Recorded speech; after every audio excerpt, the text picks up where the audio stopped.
Before the sagas of kings and warriors were ever sung, the true story of the Viking Age was written in the earth itself.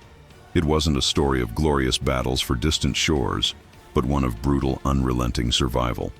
And its rhythm was kept, not by the drumbeat of war, but by the endless grinding work of the women who were the anchor of that world. Their day began not with the sun, but in the cold gray twilight that came before it, when the air was still sharp enough to sting the lungs. Across the misty Norwegian valleys, you would not see a lone figure, but a tapestry of communal labor.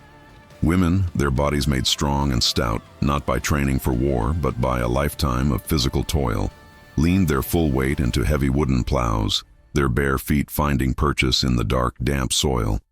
They wore no fine silks or vibrant colors meant to impress. Their clothing was a uniform of practicality, forged from necessity. A simple underdress of coarse linen, called a serk, was their first layer, protecting their skin. Over it, they wore the iconic hangarock, a durable apron dress of thick, heavy wool. Its colors were the colors of the land itself, faded moss greens from common dyes, deep rust browns from bark, and the undyed grays and creams of the flock. The fabric was rough, the hems were permanently stained with mud, and the dress was held at the chest not by jewels, but by two heavy, functional bronze brooches, often shaped like turtles, from which their keys, the very symbol of their authority over the entire homestead, would hang with a dull metallic clink. Behind the slow, steady progress of the plows, other women knelt in the dark, open furrows of the earth. Their hands, chapped and calloused, with dirt permanently ingrained under their fingernails, moved with a practiced rhythmic grace, pressing precious seeds of barley and rye into the cold ground. Their hair, a practical shield against the biting wind and swirling dust, was almost always covered by simple linen headscarves, or kluders, tied securely at the nape of the neck. This wasn't a mark of modesty, but of function. Near the longhouses, imposing structures of dark timber with thick, living roofs of turf, the air was thick with the smell of wood smoke. Here, the domain of work continued. Older women, their faces a road map of seasons past, supervised the children. The youngest were not idle. They carried water in small wooden buckets from the stream, their small hands already learning the heavy weight of responsibility. From within the smoky dimness of the longhouses, the steady, hypnotic thump-thump of a vertical loom provided a constant backbeat to the day's labor. Inside, another woman stood for hours, her body swaying as she wove woolen cloth, the very fabric that would clothe their families against the brutal winters and, when woven tightly enough, become the powerful sails that would carry their men across the sea. This world, so carefully built on routine and shared resilience, was always perched on the very edge of chaos. The first warning of danger was never a human cry. It was a break in nature's ancient rhythm, a sudden, chilling silence from the birds that pecked at the soil, the frantic, high-pitched barking of the elk-hound hounds that guarded the settlement, and then, from the dark, silent line of the pine forest, a pack of wolves would emerge. They were lean, spectral figures driven by a desperate, seasonal hunger, a raw and ancient threat to the livestock, to the children, to the very survival of the homestead. The reaction was not one of panicked flight.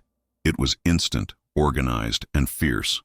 Like a wave, the women turned from their work, their farming tools becoming weapons in their hands. Hoes, heavy wood-cutting axes, and large field stones were held with a grim, unhesitating determination. They moved together, instinctively forming a human wall, a practiced shield of mothers, sisters, and daughters. Their shouts were not screams of fear, but a unified, guttural roar meant to intimidate and drive back the wild. They fought not for honor or for glory, but for the fragile lives they protected behind them. It was a brutal, chaotic dance of survival, and after a flurry of desperate courage, the wolves would be driven back into the shadows of the woods, leaving behind the chilling, unspoken reminder that survival was a battle, fought and won every single day. But the beasts of the forest were a predictable danger. The true test, the one that chilled the blood, always came from the sea.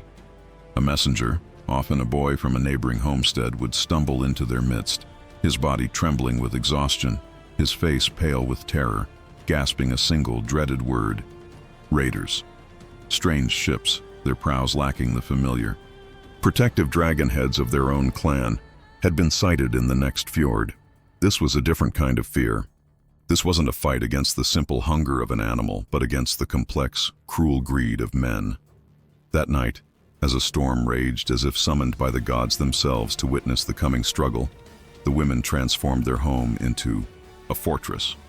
They did not have the skills of trained warriors, but they had an intimate knowledge of their land. They barricaded the paths they knew were weak, using overturned carts and felled logs. They used the terrain to their advantage, planning retreats to higher ground where stones could be thrown down upon an enemy. They doused the fires, cloaking their entire settlement in a thick, deceptive darkness. They were not warriors, but they were the guardians of this life.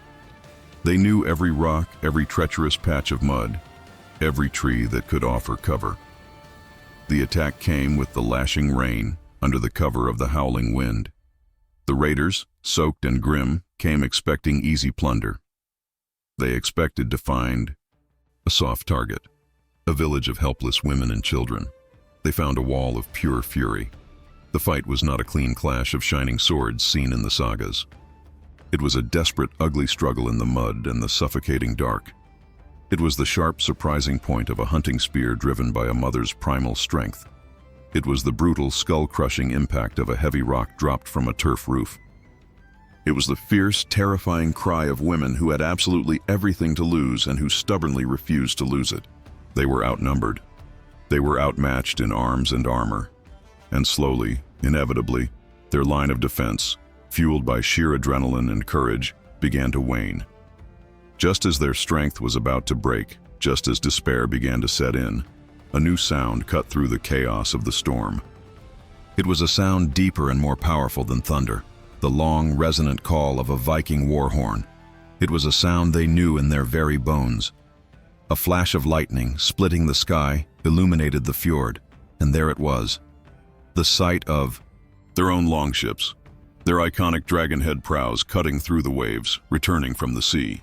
The raiders, caught in a deadly trap between the furious, unyielding defenders of the village and the fresh, battle-hardened warriors arriving on the shore, were thrown into chaos.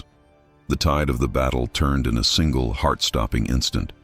When it was all over, when the last of the invaders had fled or fallen, there were no victory songs sung around the fire.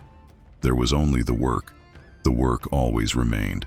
As the first light of a new, rain-soaked dawn broke over the valley, the women moved through the aftermath. They tended to the wounded, their knowledge of herbs and mosses a quiet, life-saving magic passed down through generations. They comforted their crying children, their voices soft but steady. They rekindled the communal fire, the heart of their home. When their husbands, sons, and brothers finally embraced them, they saw not helpless victims who had been saved, but fierce guardians who had held the line. The men had returned with tales of distant lands, perhaps with silver or traded goods. But the true wealth of the clan, its very soul, was already here. It was in the precious seeds that now rested safely in the soil, waiting for the sun. It was in the livestock, now protected and calm within their pens. And it was in the unbreakable, enduring spirit of the women who were its foundation. Their strength was never measured in the enemies they conquered, but in the life they so relentlessly and so fiercely refused to let die. Their saga was not one to be written in runes on a memorial stone, but one that was lived every single day in the enduring legacy of the world they fought to create.